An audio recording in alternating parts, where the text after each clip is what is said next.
अस्सलाम वालेकुम। इस वीडियो के अंदर हम ये देखने जा रहे हैं कि आईसी के टेस्ट के लिए जो साइन अप करना है, टेस्ट के लिए किस तरह प्रोसीड करना है, ये सब कुछ हम देखेंगे इस वीडियो के अंदर। ठीक है? वो ज़्यादातर बच्चों को आईसी के टेस्ट की ईमेल्स आ चुकी है। अब आगे क्या करना है, सबसे पहले तो जीमेल के अंदर जाएँगे। जीमेल के अंदर आप देखेंगे नॉर्मली हमारे पास प्राइमरी सेक्शन के अंदर इस कोई ईमेल नहीं आ रहा होता। ठीक है? आप इसी तरह प्राइमरी के अलावा सोशल में भी जाएँ तो सोशल में भी नहीं आ रहा होता। प्रमोशंस के भी अक्सर नहीं आ रहा, तो आप स्पैम फ़ोल्डर इसके अलावा छोड़ने से अच्छा है कि आप ये ऊपर ऑल इनबॉक्सेस का ऑप्शन आ रहा है, आप इसको ओपन कर लें तो देखें सामने ईमेल आ रहा है दानिश खान का। दानिश खान एग्जीक्यूशन हेड हैं, तो उनके नाम से ईमेल आता है। अगर ये भी ऑप्शन आपके पास ना आ रहा हो तो आप जस्ट इसके अंदर सर्च के अंदर आईसी लिख देंगे और सर्च कर देंगे ना, तो आईसी से रिलेटेड जितने भी ईमेल्स होंगे जीमेल के अंदर तो सब आ जाएंगे। अगेन देखें वो दानिश खान का ईमेल आ रहा है। ठीक है? इन दोनों में से कोई भी आप एक ऑप्शन कर सकते हैं। तो दानिश खान के मैं ईमेल में जा रहा हूँ। दानिश खान का ये ईमेल मेरे पास ओपन हो जाएगा। ये पहला वाला मेरा ईमेल है, thank you once again for your interest, congratulation you have selected for the short list and blah blah. ये आप पढ़ लेना ताकि सारी इनकी इन्फॉर्मेशन जो है उसमें ये बताया जा रहा है कि इसके अंदर 4 सेक्शंस होंगे। 3 सेक्शन क्रिटिकल थिंकिंग से रिलेटेड होंगे 1 2 3, और 4 सेक्शन जो होगा वो इंग्लिश प्रोफिशिएंसी का होगा। और ये जो 17 तारीख तक आपके पास डेट है 12 बजे तक। ठीक है? तो तब तक आप टेस्ट दे सकते हैं। ठीक है? आपके पास देखेंगे click on the following link to sign up for the ICLMS where we will able to see your assessment. तो आपके पास ये लिंक है, जिस लिंक को आप क्लिक करके आप जा सकते हैं। अब 2 तरीके हैं, आप ये डायरेक्टली ओपन कर सकते हैं, इसके ऊपर क्लिक करेंगे तो ये ओपन हो जाएगा। ठीक है?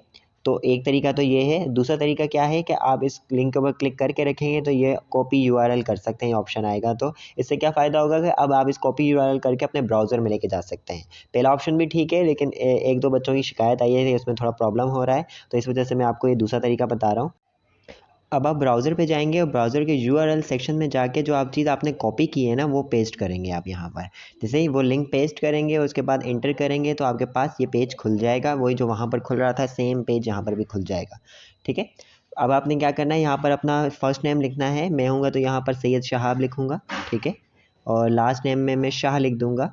इसके बाद मैं इन्फॉर्मेशन फ़िल नहीं कर रहा क्योंकि मैं ऑलरेडी एक बार रजिस्टर कर चुका हूँ। मैं जैसे ही इन्फॉर्मेशन फ़िल करूँगा तो वो ना आगे खोल देगा कि आप तो ऑलरेडी रजिस्टर हो। इस वजह से यहाँ पर अपना ईमेल एड्रेस लिखेंगे आप, वही एग्ज़ैक्टली ईमेल एड्रेस लिखेंगे जो कि आपने आईसी में रजिस्ट्रेशन करते वक़्त लिखा था। ठीक है? सीएनआईसी नंबर यहाँ पर थोड़ा-सा फ़र्क होगा, वहाँ पर जो आपने सीएनआईसी नंबर लिखा था, वहाँ पर आपने डैश नहीं लगाया था। वो डैश लगा रहे थे तो वो एरर शो कर रहा था, लेकिन यहाँ पर डैश लगाना है, डैश नहीं लगाएँगे तो एरर शो करेगा। ठीक है? फ़ोन नंबर आपने लिखना है, जैसे आपने एग्ज़ाम्पल दी हुई है, यहाँ पर आप एग्ज़ाम सीएनआईसी में भी अगर देखोगे ना एग्ज़ाम्पल में उन्होंने डैश लगाया हुआ है। यहाँ पर देखो उन्होंने फ़ोन नंबर में एग्ज़ाम्पल किस तरह दी हुई है कि वो 92 वाला नहीं लिखना है बल्कि 03 वाला लिखना है। ठीक है? अगर आप जैसे हमारा नंबर है 031022222183, तो अगर मैं होऊँगा तो वो लिखूँगा। यहाँ पर क्या करेंगे, जेंडर चूज़ करना है वो आप कर लो, कोई भी है। एज के अंदर आप बस याद रखना कि आप कोई 18 से ऊपर और 30 से नीचे वाली ही एज यूज़ करना। इवन दो कि ये गलत भी हो अगर आपके केस में, तब भी आप लिख देना, बाद में चेंज करवा देंगे, अभी मसला ना बने। सिटी में आप लिख देना जो भी सिटी में हो, मैं कराची से हूँ, कराची कर रहा हूँ। यहाँ पर फुल एड्रेस में आप देख लें कि फुल एड्रेस का मतलब क्या होता है। पहले तो आपका हाउस नंबर आए। ठीक है? हाउस नंबर जो सपोज़ मैं कोई ऐसे ही यहाँ पर पुट कर रहा हूँ 123, सॉरी 123 मैंने पुट कर दिया। फिर उसके बाद आपका कोई सेक्टर या ब्लॉक का नेम आएगा, तो सेक्टर A3 जैसे सपोज़ आ गया, हमारे सोफ़ा का एड्रेस में आता है ये। और फिर उसके बाद आपने यहाँ पर अपना जो एरिया है उसके बारे में लिखना है, जिस तरह हमारा एरिया सोफ़ा का है कि सईदाबाद। ठीक है? फिर उसके बाद आपने टाउन लिखना है, जैसे वो सोफ़ा के लिए हमें क्या लिखूँगा, बल्दिया टाउन, आप अपने हिसाब से लिख देना। ठीक है? और फिर उसके बाद आपने सिटी कर देना है, तो वो आ गया कराची। ठीक है? फिर क्या आप क्या करोगे, नेक्स्ट स्टेप पे क्लिक करोगे। जैसे ही आप नेक्स्ट स्टेप पे क्लिक करोगे तो आपके पास ये सारी इन्फॉर्मेशन ना सिंपल फॉर्म में आ जाएगी। फिर आप एक बार रिव्यू कर लेना वो सारी इन्फॉर्मेशन को, और नीचे आपके पास ऑप्शन आ रहा होगा 2 बार पासवर्ड लिखने का, तो आप एक बार पासवर्ड लिख देना अपनी मर्ज़ी का कोई भी, और फिर उसी को नीचे वाले डब्बे में भी लिख देना। मेरे केस में ये नहीं होगा कि मैंने जैसे कहा कि मैं ऑलरेडी एक बार कर चुका हूँ, तो मैं जैसे ही देखना कि मैं अपना करूँगा तो वो मुझे अगले स्टेप पे ले जाएगा। ठीक है? वो मुझे अगले स्टेप पे ले आया। अब ये वाला स्टेप कब आएगा, जब आप 2 बार पासवर्ड लिख लोगे ना और उसके बाद लॉगिन करोगे तो आपको ये वाला स्टेप आ जाएगा। अब आपने क्या करना है, जो वो वाला पासवर्ड जो आप 2 बार लिखा है आपने एक जैसा, तो आप वो यहाँ पर लिखोगे और आप जब लिखने के बाद लॉगिन करोगे तो आपके पास ये खुल जाएगा। अब जैसे ही ये खुलेगा आप देखो कि आपके पास क्या आ रहा है, the following is the list of your assessment. एक टेबल आ रहा है असेसमेंट टाइटल जिसमें लिखा हुआ है आईसी असेसमेंट 2022 है ये। नंबर ऑफ सेक्शन आपके पास टेस्ट के होंगे 4। स्टेटस इन प्रोग्रेस आ रहा है, आपका इन प्रोग्रेस नहीं आएगा बल्कि आएगा नॉट येट स्टार्टेड या कुछ इस टाइप का आएगा। मैं एक बार क्लिक कर चुका हूँ, इस वजह से यहाँ पर इन प्रोग्रेस आ रहा है। आपने क्या एक्शन में आकर कंटिन्यू, तो आप कंटिन्यू कर देना, आपका ऑप्शन में आ रहा होगा स्टार्ट। अब जैसे ही आपने यहाँ पर स्टार्ट के ऊपर क्लिक किया तो आपका बताया quiz has 4 section, you can attempt each section separately, the details about each section are given in the table. तो आपके पास ये 4 सेक्शन आ रहे हैं, सेक्शन टाइटल्स आ रहे हैं। पहला तो section thinking level 1, level 2, level 3 और फिर इंग्लिश का, यानी कि 3 सेक्शन क्रिटिकल थिंकिंग के हैं, एक इंग्लिश का है, ठीक है।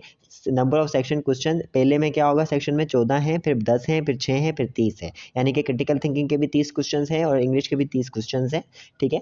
और आपके पास 14 के लिए 30 मिनट का टाइम है, 10 के लिए 10 मिनट का टाइम है, 6 के लिए 6 मिनट का टाइम है और 30 के लिए 35 मिनट का टाइम है, ठीक है। तो आप ये देख सकते हो आपके पास तकरीबन आपके पास 1 घंटा और 1 घंटे से ज़्यादा का ही टेस्ट है। स्टेटस में इन प्रोग्रेस एक आ रहा है, not started, not started, not started. अगर आपने स्टार्ट नहीं किया तो आपको पहले वाले भी नॉट स्टार्टेड आएगा और जिस तरह इन तीनों में स्टार्ट लिखा रहा है आपके साथ भी स्टार्ट आएगा। मैं क्योंकि एक बार कंटिन्यू कर चुका हूँ इस वजह से मेरा ये आ रहा है। ये चीज़ का सबूत है कि एक बार आपने यहाँ पर स्टार्ट पर क्लिक कर दिया तो फिर वो वाला सेक्शन स्टॉप नहीं होगा, ठीक है, क्योंकि मैं एक बार स्टार्ट पर क्लिक कर चुका हूँ तब ये मेरा चल रहा है। आप देखो कि टाइम इज़ ओवर, ये मेरा हो चुका है, मैंने इससे ज़्यादा टाइम ले लिया है तो इस वजह से यहाँ पर आ रहा है। तो होम पेज, तो अब मैं क्या करूँगा, क्लिक करूँगा तो मैं होम पेज पे पहुँच जाऊँगा। मैं अगेन क्या करूँगा, इनकम्प्लीट ही रहा मेरा क्योंकि मैंने वो टेस्ट नहीं दिया सही से, ठीक है। तो अगला क्या होगा, मैं इसके ऊपर स्टार्ट करूँगा। अब देखो एक बार आपका ये हो गया ना एक सेक्शन, तो अब आपके पास टाइम होगा कि आप दूसरा सेक्शन कभी भी स्टार्ट कर लो इन्हीं 3 दिनों के अंदर अंदर। लेकिन एक बार ये सेक्शन स्टार्ट हो गया ना तो फिर उसके बाद वो रुकेगा नहीं, ठीक है। मैं आपको एग्जाम्पल के लिए ये स्टार्ट कर रहा हूँ, ठीक है। देखो अब ये टेस्ट जब स्टार्ट होगा तो फिर इस तरह का ऑप्शन आपके पास आ जाएंगे। ये आपका आ रहा है क्रिटिकल थिंकिंग लेवल 2, इसके लिए मुझे दिए गए 10 मिनट, आपका टाइम स्टार्ट हो चुका है। अब ये टाइम नहीं रुकेगा, आपने क्या करना है, ये सॉल्व करना है। अब आपके पास पहला क्वेश्चन आ रहा है 3 ऑफ 10, यानी कि तीसरा क्वेश्चन है 10 क्वेश्चन में से। फिर ये आपके पास चौथा क्वेश्चन आ रहा है, फिर ये 5वां आ रहा है, 6ठा आ रहा है, 7वां आ रहा है, 8वां आ रहा है, 9वां आ रहा है, 10वां आ रहा है, ठीक है। तो आपके पास यूँ आते जाएंगे, आपने क्या करना है, यूँ सॉल्व करना है। ये एक ही पे क्लिक होगा, ये रेडियो बटन है तो ये एक ही पे क्लिक होगा, ठीक है।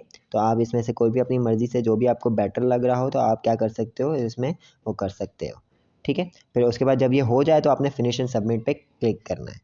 आई थिंक सो कि आपको इस बात समझ आ गई होगी। फिर आपने एक एक सेक्शन पे जाकर आप यूँ ही इसी तरह क्लिक कर सकते हो। अब मेरा इन प्रोग्रेस ये आ रहा है, नॉट येट स्टार्टेड। अब जब ये चारों सेक्शन कर दोगे, एक सेक्शन कंप्लीट करने के बाद आप फिर वक्त ले सकते हो आराम से, ठीक है। फिर ज़रूर फिर आप लेकिन एक बार एक सेक्शन कोई भी स्टार्ट हो गया फिर वो नहीं रुकेगा, ठीक है।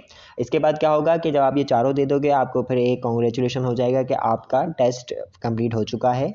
और फिर उसके बाद 3-4 दिनों में आपको इंशाल्लाह ईमेल आएगी कि आपका टेस्ट पास हुआ है कि नहीं हुआ है, ठीक है। इस तरह होगा। तो आई थिंक सो कि आप लोगों को समझ आ गई होगी। जज़ाकल्लाह।